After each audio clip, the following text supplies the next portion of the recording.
नमस्कार, मैं हूं कुलदीप कुमार राउत और आप देख रहे हैं फॉरएवर न्यूज। दर्शकों, लगातार ये कहा जाता है जो देश के प्रधानमंत्री नरेंद्र मोदी जी के 56 इंच का सीना है।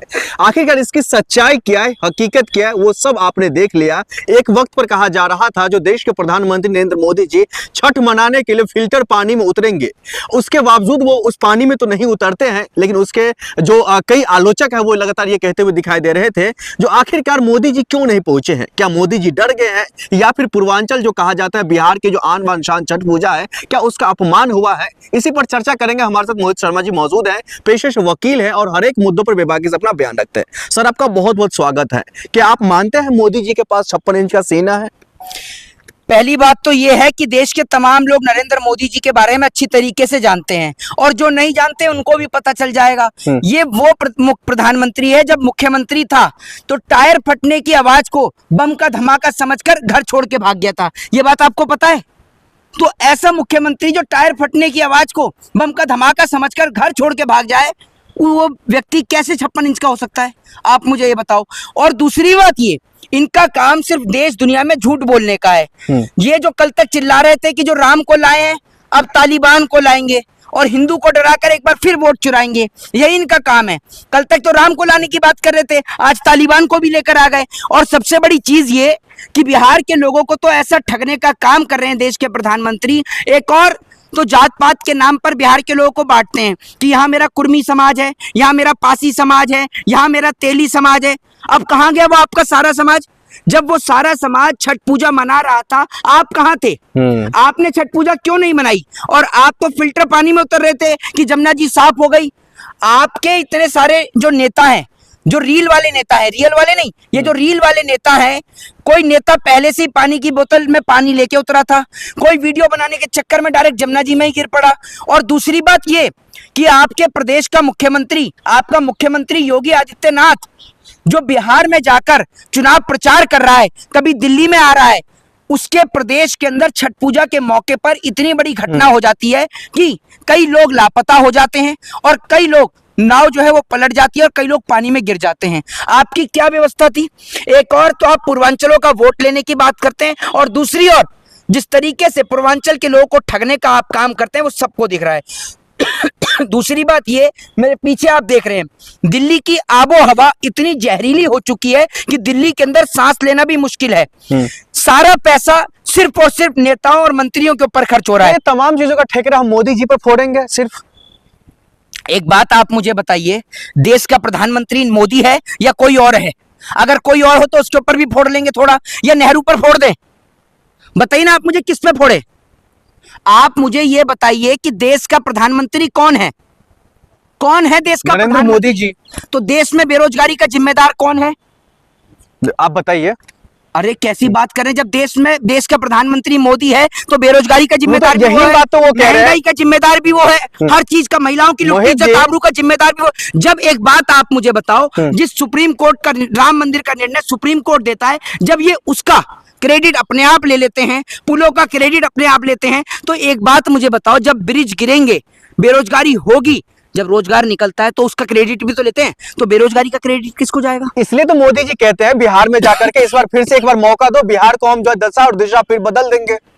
इस बार बिहार की दशा और दिशा कुछ इस प्रकार बदलेंगे कि अभी वो जहां पर वो जाकर जो 1G डेटा फ्री दे रहे हैं ना, जब इनके बेटे ही नहीं है अपने गांव में तो डेटा चलाएगा कौन? जरा मुझे आप ये बता दो। जब इनके बच्चे होंगे, बेटे होंगे, तभी तो डेटा यूज होगा। दूसरी बात ये कि जहां स्कूल खोलने चाहिए वहां स्कूलों पे आप ताले लगा रहे हो। बिहार की जनता को तो आप इस प्रकार ठगने का काम कर रहे हो कि एक और इनकी पार्टी का एक नेता, इनके सहयोगी दल का नेता चिराग पासवान, वो कह रहा है कि हम मुसलमान मुख्यमंत्री बनाना चाहते थे लेकिन आरजेडी ने मना कर दिया। ये इतना पागल बनाने का काम करते हैं ये चिराग पासवान। जरा पूछ के देखे, एक बार गिरिराज सिंह के खिलाफ बोलेगा? वो गिरिराज सिंह जिसने मुसलमानों के लिए आपत्तिजनक शब्दों का इस्तेमाल किया, एक बार भी चिराग पासवान। दूसरी बात ये, 24 घंटे दिल्ली में ये पड़े रहते हैं अपनी कोठी के अंदर। आज बिहार में चुनाव है तो बिहार के अंदर चुनाव लड़के दिखा रहे हैं कि ये बिहार के बेटे। बिहार में दलित का सबसे बड़ा चेहरा चिराग पासवान को माना जा रहा है। कैसे होगा दलितों का चेहरा जब बिहार में इतने दलित पिट रहे हैं? यूपी के अंदर दलितों को पेशाब चटाया जा रहा है, एमपी के अंदर उन्हें पीटा जा रहा है, किसी को घोड़ी नहीं चढ़ने दिया जा रहा, किसी को मूंछ बढ़ाने पे मारा जा रहा है। तब कहां था ये? ये अपने आप को दलित का चेहरा कहने से दलित नहीं बन जाते। जब उनके ऊपर शोषण होता है, अत्याचार होता है, उनके ऊपर मारपीट होती है, उस वक्त पे कहां पर होते हैं? हाथरस की इतनी बड़ी घटना थी, बेटी के शव को रातों रात जला दिया। अगर चिराग पासवान दलितों का नेता होता तो वहां जाता ना। जब आपको याद है बिहार के अंदर एक महिला की इज्जत लूटी गई, याद है आपको? वो दलित महिला थी, कहां था चिराग पासवान? तो सिर्फ दलितों का नाम लेने से कोई दलितों का नेता नहीं बन जाता। आज पूरी वीआईपी जिंदगी जी रहे हैं, पूरी लेविश लाइफ जी रहे हैं। आप मुझे ये बताइए ना। लेकिन फिर भी बिहार के अंदर लगातार जो है इस बार कहा जा रहा है जो बदलाव होगा, और बदलाव एनडीए के पक्ष में जा रहा है। अमित शाह जी जा रहे हैं। मैं आपसे कह रहा हूं, कौन कह रहा है कि बदलाव एनडीए के पक्ष में जा रहा है? पूरा इंडिया अलायंस के तरफ से जो है देख रहे हैं, उस तौर तरीके से नहीं निकल करके आ रहा है ना। वो मुद्दा नहीं उठा करके लेकर निकाल करके ले आ रहा है। नहीं तो कौन सा मुद्दा उठाएंगे मुझे बताओ। जो मुद्दे होने चाहिए, तेजस्वी यादव ने नौजवान के रोजगार के ऊपर बात करी। उन्होंने कहा कि बिहार के प्रत्येक नौजवान के घर में एक सरकारी नौकरी होगी। वो नौकरी के मुद्दे पे बात कर रहे हैं। और ये इनके नेता कौन से मुद्दों पे बात कर रहे हैं? तो देख लो, कोई बुरखे पे बात कर रहा है, कोई नमक हराम पे बात कर रहा है, कोई हिंदू मुसलमान पे बात कर रहा है, कोई मंदिर मस्जिद पे बात कर रहा है। तो बिहार के लोगों को मंदिर मस्जिद हिंदू मुसलमान थोड़ी चाहिए, उनको तो रोजगार चाहिए, फैक्ट्री चाहिए, इंडस्ट्री चाहिए। उस पर चर्चा ही नहीं है। लेकिन मोदी जी तो ये भी कहते हैं ना, बिहार के समस्तीपुर में जाकर के जो आपको बेल वाला नेता चाहिए या आपको एक स्वच्छ और जो है बढ़िया छवि का नेता चाहिए। कौन है बेल पर?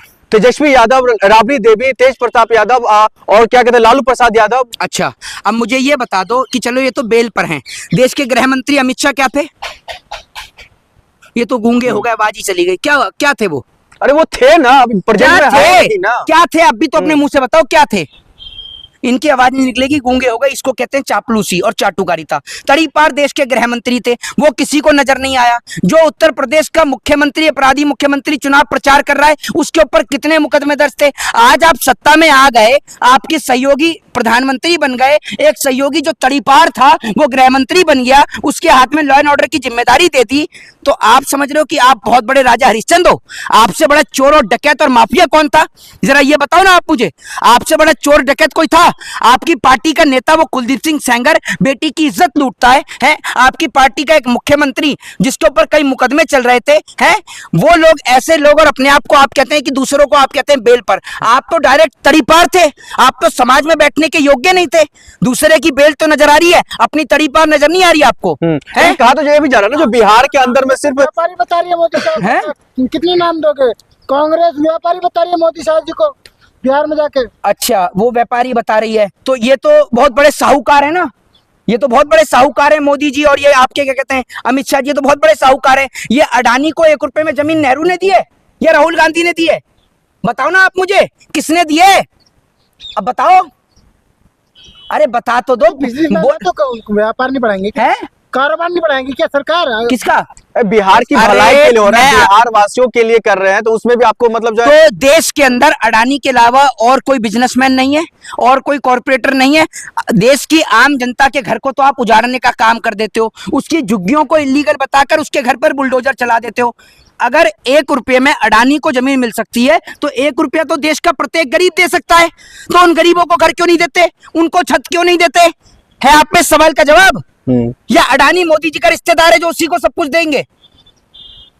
ठीक है, बहुत शुक्रिया बातचीत करने के लिए। लेकिन देखना तो यही होगा जो आखिरकार बिहार में जिस तरीके से माहौल बन रहा है, इस माहौल में कौन बाजी मारता है, ये तो खैर आने वाले वक्त में ही पता चलेगा। आप देख रहे थे फॉरवर्ड न्यूज। नमस्कार।